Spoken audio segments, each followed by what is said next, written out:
કચ્છના ગોરાડ અભયારણ્યમાં સુપ્રીમ કોર્ટની મનાઈ છતાં રેલવે વિભાગે ગેરકાયદેસર હાઈ વોલ્ટેજ વાયર લગાવ્યા, કોર્ટના આદેશોને પસ્તી બનાવ્યા। માનનીય સુપ્રીમ કોર્ટના આદેશો માત્ર ખેડૂતો માટે જ લાગુ કરવામાં આવે છે, પરંતુ સત્તા પક્ષના ખાસ વેપારી મિત્ર માટે કોઈ આદેશ નથી। ગુજરાત સરકારની બદમાશીએ ગોરાડ પક્ષીને ખતમ કરી નાખ્યા। આવનારા સમયમાં ગોરાડ અભયારણ્ય મોદીના મિત્ર માટે નાબૂદ કરાશે। 7મી એપ્રિલે નલિયા ખાતે ચક્કાજામ કરી મોટી સંખ્યામાં ખેડૂતો આંદોલન કરશે અને ખેતીના કનેક્શન મળે તે માટે લડાઈ લડશે।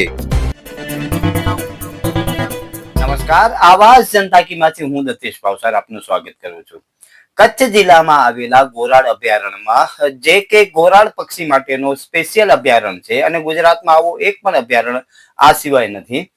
એ અભયારણ્યમાં ગોરાડ પક્ષીઓના પુષ્કળ મૃત્યુ થવાનું કારણ એવું તારણ કાઢવામાં આવ્યું કે એ વિસ્તારમાં લાગેલા વીજ વાયરોમાં ગોરાડ પક્ષી અથડાય છે અને એનું મૃત્યુ પામે છે।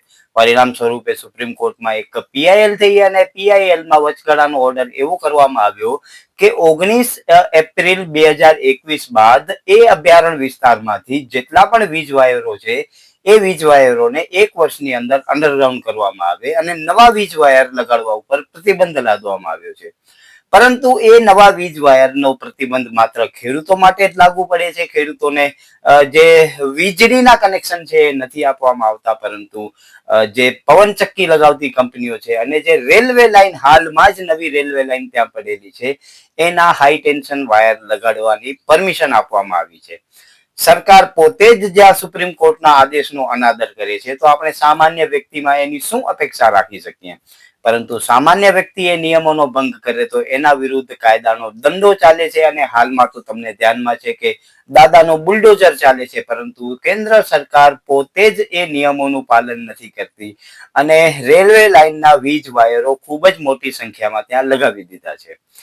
તો આ બાબતે 15 દિવસ અગાઉ કલેક્ટરશ્રીને આવેદનપત્ર આપવામાં આવ્યું હતું કે આ વિસ્તારમાં ખેડૂતોના વીજ જોડાણ આપવામાં આવે। હાલાકી વીજ જોડાણ આપવા ઉપર કોઈ જ પ્રતિબંધ નથી, વીજ વાયર લગાવવા ઉપર પ્રતિબંધ છે, એટલે અંડરગ્રાઉન્ડ વાયર લગાવીને ખેડૂતોને વીજ કનેક્શન આપી શકાય એમ છે, પરંતુ એ વીજ કનેક્શન આપવાની કોઈ જ દરકાર લીધી નથી। એટલે આવતીકાલે અબડાસાના પાટનગર નલિયા ખાતે ખૂબ જ મોટું આંદોલન થવાનું છે અને હાલમાં જે રેલવેના વીજ વાયરો લાગેલા છે એની શું આખી કહાની છે તે આપણે જાણીએ લખનભાઈ દુઆ પાસેથી।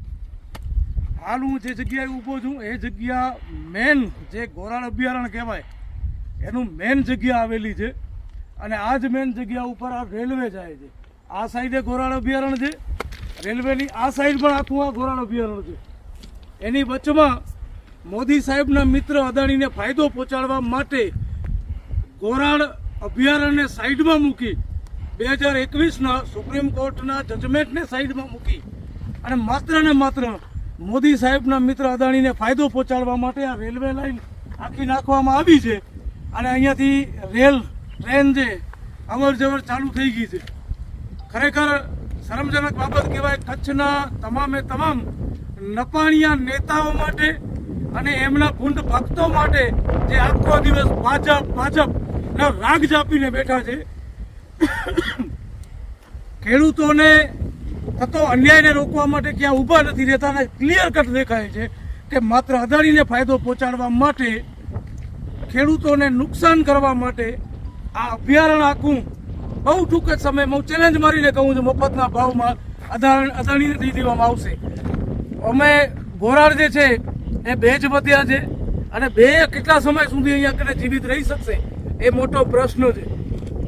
એક પક્ષીને બચાવવું સારી વાત છે, હરેક ઇન્સાનની ફરજ છે કે એવા જીવને બચાવવું જોઈએ, પણ એની સાથે સાથે ખેડૂતોને તો ન મારાય।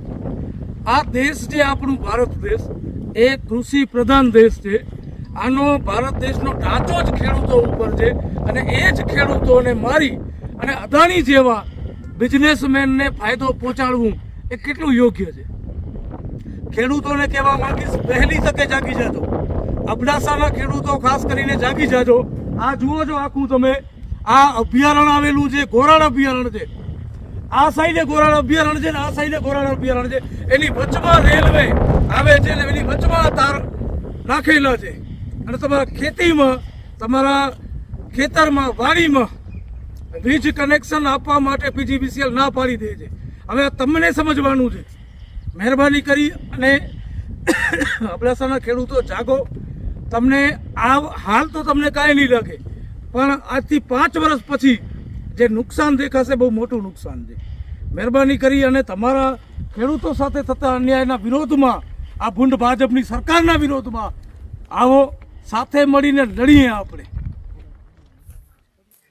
નમસ્કાર, આવાજ જનતા કી માંથી હું દતેશ ભાવસાર. તમને અમારી સ્ટોરી સારી લાગે તો લાઈક કરો, સારી ન લાગે તો અમને સૂચન આપો, પરંતુ સબસ્ક્રાઇબ કરજો જરૂર.